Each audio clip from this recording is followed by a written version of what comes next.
केरला में कन्वर्जन का यह स्थिति है कि 49 से 51% आबादी नॉन हिंदू की है। 51% से अधिक आबादी नॉन हिंदू की है। क्रिश्चियन और मुस्लिम आबादी हिंदू माइनॉरिटी में जा चुका है केरला में। वही कुछ साजिश चल रही थी पश्चिम बंगाल में करने की। तो जिन्ना का भूत वहां चल रहा था, एक नया पाकिस्तान बनाने की योजना चल रही थी। और इसी को याद होगा, शरजील इमाम ने दिल्ली में भाषण देते हुए कहा था, चिकन नेक बनाओ, जो सिलीगुड़ी कॉरिडोर है उस चिकन नेक को काट दो। जैसे ही काटोगे पूर्वी भारत भारत से कट जाएगा और फिर हम देखेंगे हमें क्या करना है। शरजील इमाम जी जो हमारे लेफ्ट इकोसिस्टम के पोस्टर बॉय हैं, वो भाषण दे रहे हैं, बल्कि उनके पीएचडी का सब्जेक्ट है, उनके पीएचडी का यही सब्जेक्ट है। शरजील इमाम जी कह रहे हैं हमें तो आजादी टुकड़ों में चाहिए ही नहीं थी, हमारा इरादा तो ब्रिटिश संसद पर कब्जा का था। आजादी मिली लेकिन डिवाइडेड आजादी मिली। पाकिस्तान विभाजित हो गया, यह नहीं चाहिए था। उसमें यह नहीं था कि भारत का एकीकरण टूटना नहीं चाहिए था, ये इंटेंशन नहीं है, ध्यान किया। नियत है पॉलिटिकल साम्राज्य को विस्तार करने की, कट्टर इस्लाम के पॉलिटिकल साम्राज्य को विस्तार करने की नियत है उस यंगस्टर की, जो इंजीनियरिंग ग्रेजुएट है, अच्छे इंस्टीट्यूट से पढ़ के आया है, लेकिन वो गलती से एक ऐसे संस्थान में पहुंच जाता है जहां पूरा इकोसिस्टम उसको लिवरेज करता है। ऐसी ही सोच रखो, ऐसी ही बात करो। वो कह रहे हैं कि ब्रिटिश संसद पर हमारा हुकूक होता, और बहादुर शाह जफर जो आखिरी थे वो शरजील इमाम बनना चाहते थे। भारत का वो गजवाए हिंद में तब्दीली करना चाहते थे, और वो ये कह रहे थे कि अगर भारत का विभाजन नहीं होता तो भारत में हमारी आबादी 60 करोड़ के आसपास होती, तो संसद पर हमारा कब्जा होता और फिर हम ब्रिटेन पर कब्जा करते। उनकी नीयत सिर्फ भारत पर कब्जा करने की नहीं थी, ब्रिटेन पर कब्जा करने की नीयत थी। इसको कहते हैं पॉलिटिकल इस्लाम। जो गंगा जमनी तहजीब की बात करने वाले लोग हैं उनको थोड़ा समझना चाहिए। मैं बार बार कहता हूं कि हमारे जो मुस्लिम ब्रदर हैं, हमारे जो मुस्लिम भाई बहन हैं, इसे इस रूप में न लें। आपको मैं कभी भी मुसलमान मानता ही नहीं।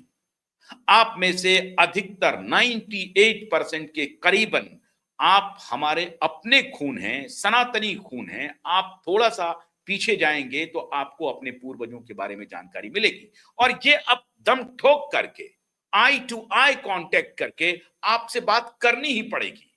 इस झूठ को अंडर द कारपेट डालना एक प्रकार से आत्मदाह करना होगा। किसका आत्मदाह? ये भारतीय चिंतन का आत्मदाह होगा, भारत का आत्मदाह होगा। इसलिए सवाल ये नहीं है कि मोदी जीतते हैं कि नहीं, मोदी एक नैरेटिव जरूर तैयार कर रहे हैं, इसमें कोई शक नहीं है, और मोदी उसके पोस्टर बॉय बन रहे हैं। न चाहते हुए भी आपको मोदी के साथ खड़ा होना पड़ रहा है। बंगाल की आबादी मोदी के साथ खड़ी हुई, जैसे कि ममता के साथ 2011 में 34 वर्षों के कुशासन के बाद बंगाल की जनता ममता के साथ खड़ी हुई। ठीक 15 साल के बाद आज बंगाल की जनता मोदी के साथ खड़ी हो गई है। तो कहीं ना कहीं तो कुछ ना कुछ तो बात हुई होगी, और ये बात उसी तरफ इशारा कर रही है। ये ध्यान रखिए, बंगाल का चुनाव बहुत महत्वपूर्ण है। तमाम भारतीय जनता पार्टी के नेता कह रहे हैं कि बंगाल हमें हर हालत में चाहिए था। क्यों? क्योंकि वो हमारी डेमोग्राफी बदल रहा है। झारखंड, बिहार का सीमांचल एरिया, अभी केंद्रीय गृह मंत्री गए थे पूर्णिया, कटिहार, फॉरबिसगंज का जो इलाका है, उसमें 3 रात बिता करके लौटे हैं। बड़ी तेजी से खबर चल रही थी, बल्कि क्वाइट नेटवर्क ने ही बताया था कि हो सकता है कि पश्चिम बंगाल का कुछ इलाका लेकर के और बिहार का कुछ इलाका लेकर के यूनियन टेरिटरी में तब्दील कर दिया जाए, या अगर यूनियन टेरिटरी में नहीं हो तो वहां पुलिस का कोई ना कोई एक विशेष प्रावधान किया जाए। क्या वो पुलिस स्टेट होगा, मैं ये नहीं कह रहा हूं, लेकिन हो सकता है कि स्पेशल अटेंशन वहां दिया जाए और एक नया पोस्ट क्रिएट करके एक नया डीजीपी लेवल का अधिकारी उस पूरे इलाके के लिए, उस जोन के लिए तैयार किया जा सकता है। और वो सीमावर्ती राज्यों के लिए बहुत ही महत्वपूर्ण है, और अब तो भारतीय जनता पार्टी की सरकार वहां आ गई।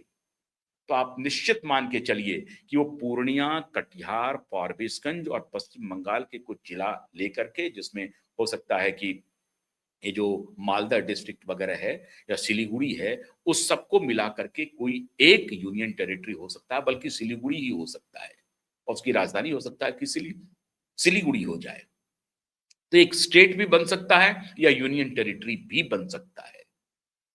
तो एक बात मान के चलिए, अब कम से कम ये जो स्थिति बन रही थी, डेमोग्राफिक परिवर्तन जो हो रहा था, घुसपैठिए आकर के बड़ी संख्या में झारखंड में ट्राइबल पॉपुलेशन में 10% का डिक्लाइन है, जिसका वो कन्वर्जन हो रहा है। एक तरफ क्रिश्चियनिटी का उभार है, एक तरफ कट्टर इस्लाम का उभार है, गांव के गांव परिवर्तित होते जा रहे हैं। तो आप पक्का मान के चलिए कि कन्वर्जन पर तो आने वाले दिनों में ब्रेक लगेगा। और आज से 4 मई 2026 के बाद जिन्ना का जो भूत कायम था, वो भूत वहां से समझिए भाग गया। अब हंस के लिया है पाकिस्तान, लड़के लेंगे हिंदुस्तान वाली कहानी आज से खत्म। Chapter is closed. इसीलिए मैंने कहा, मोदी ने जिन्ना का भूत उतार दिया। ममता बनर्जी तो ठीक है, हारी हैं, अभी वो बनी रहेंगी, उनको लड़ना चाहिए, वो एक पॉलिटिकल पार्टी के रूप में उनको लड़ना चाहिए।